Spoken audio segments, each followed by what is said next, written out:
Hey there! You know how we all grew up with those magical fairy tales where everything works out perfectly in the end?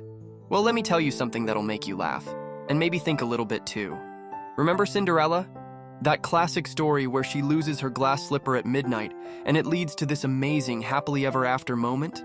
Yeah, well, here's a reality check that always cracks me up.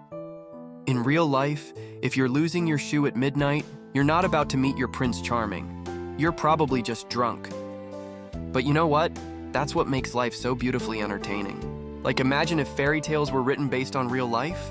Instead of once upon a time, they'd probably start with, "It was all good until," or "Hold my beer and watch this." And instead of magic pumpkins turning into carriages, we'd have stories about trying to catch the last Uber while holding on to our remaining shoe. The thing is, life isn't about perfect moments or flawless endings. It's about those messy, ridiculous, laugh-out-loud moments that make the best stories later.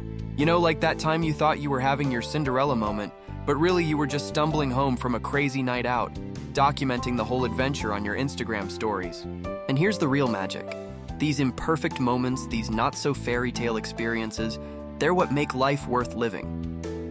They're the stories we tell at parties, the memories that make us laugh years later, and the moments that remind us that sometimes the best things in life don't come from a perfect script, but from those hilariously chaotic real-life plots.